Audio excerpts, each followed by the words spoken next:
Hello, welcome to the MCTC Anime Club Review. I'm Crimson Lord. I'm Selena. Vivi.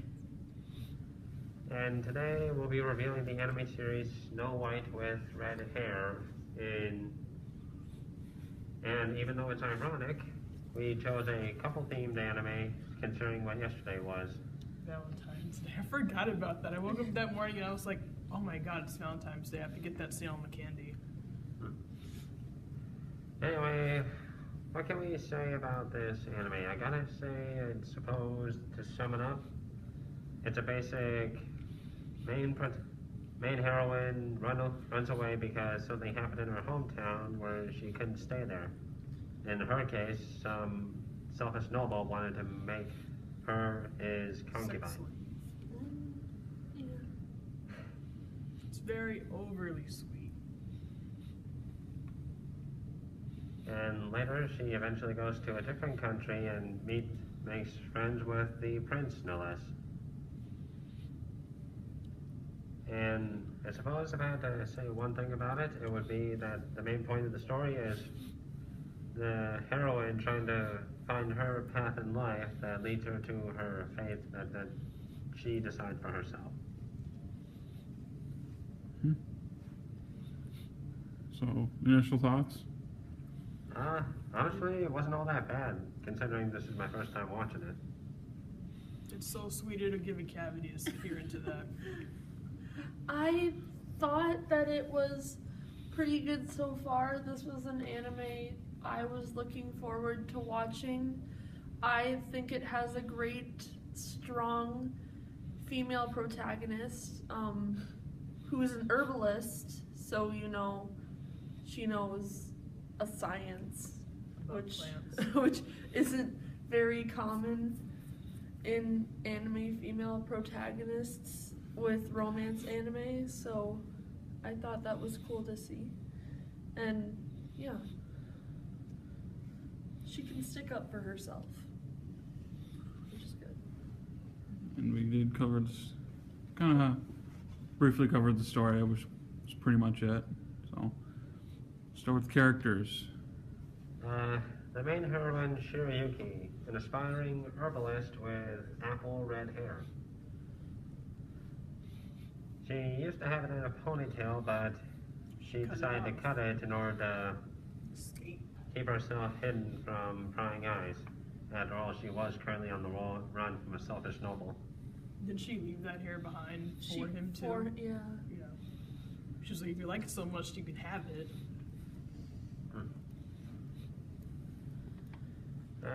What else can I say? I guess later on she aspires to be a court physician or herbalist because working with plants is all she knows, and I think from that perspective she may want to become a lead doctor someday or something along those lines. Alright. Zen. Zen He would is probably be the the White second prince of what was the kingdom? Imaginary land. Yeah, sure. That's what we're gonna We don't cover. have to talk about the place, just the characters. Okay. We'll just say he's the second prince. He's the second prince. He kind of had a love at first sight moment with Shirayuki, and now has a need to protect her kind of throughout the series and see her grow as a person, so that's kind of his main objective other than being a prince. Yeah, I gotta be honest. He may be a prince, but from how I've seen him throughout the episodes we watched, I'd more designate him as the slacker type of prince. Where he has to do his job, but he tries to find excuses not to do it. Even though he does his job very well.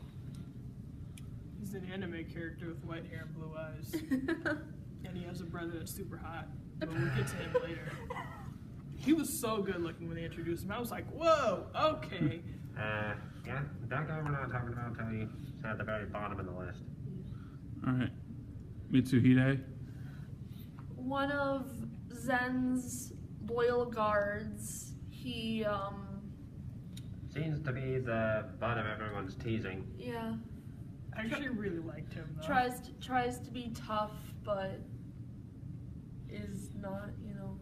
He's tough like when he has to be, Yeah. but on the outside he's more like, I'll be serious when I need to be, but not right now. He just seems like the type of guy that everyone sees as fun to tease. Alright. Kiki. I love Kiki. She was so. She was just like. She was so what's the word? Yeah, sarcastic. She's another one of the Prince's guards. She is the sarcastic one of the bunch. She's the one who really rails on Mitsude a lot, and kind of makes it her objective in life just to rail on him. Just to basically poke fun at him every chance she gets, whether it's beating him at chess or making fun of his duties.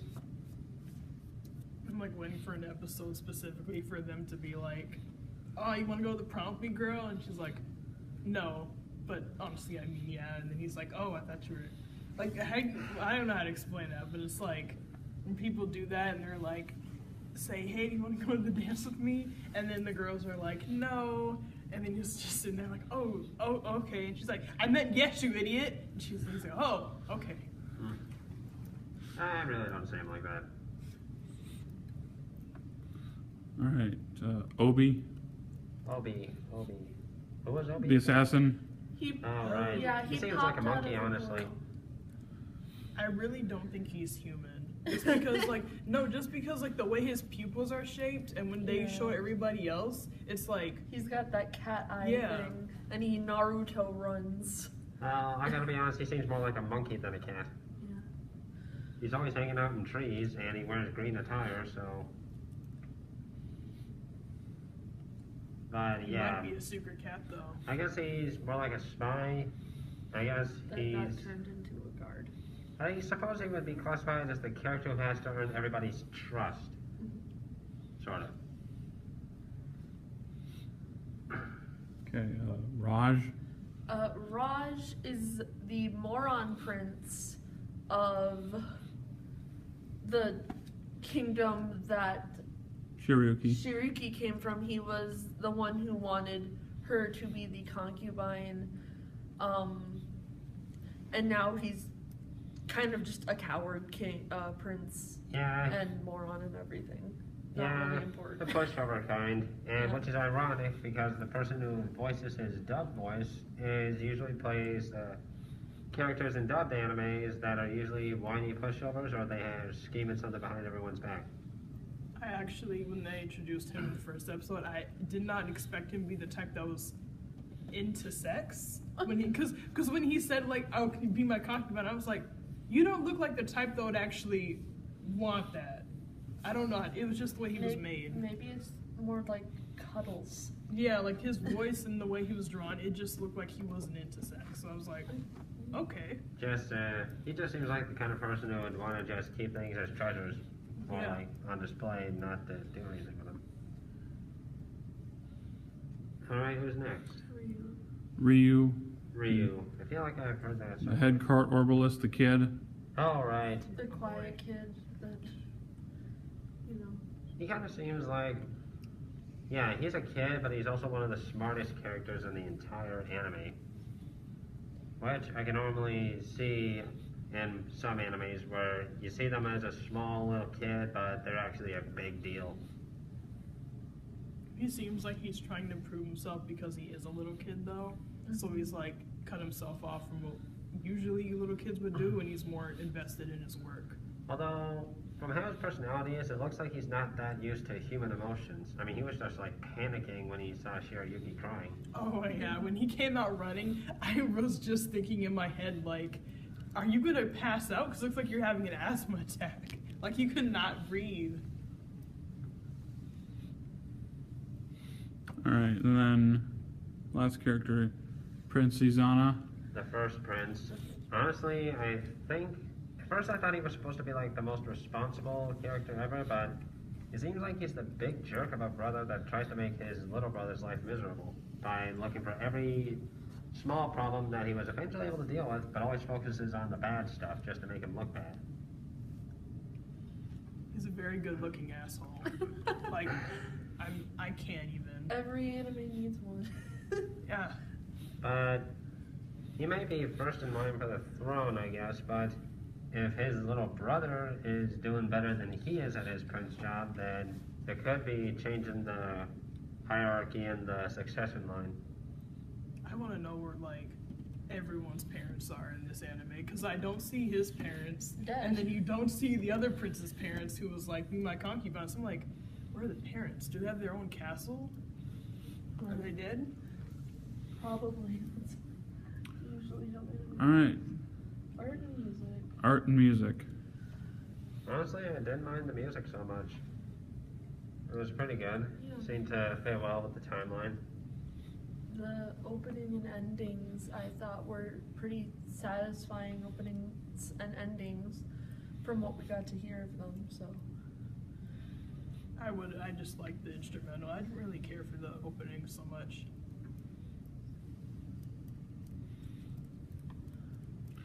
All right, something negative. Honestly, can't say anything bad about it. Ooh, I'm not gonna say anything. I don't know. I think just when Prince Izana came in and started just dogging on his little brother when he did nothing wrong and was like, oh, why haven't you punished these people? And his brother was like, they did nothing wrong. And he was like, I'm gonna punish them anyway, okay, bye. And then, like, that was really the only, like, plot issue I had so far. So. Okay, I know this is supposed to be like one of those cute animes, but it's too cute for me. I need just a little bit of darkness, just some really dark something to happen. That was all I would have to say, though. Okay. Final thoughts.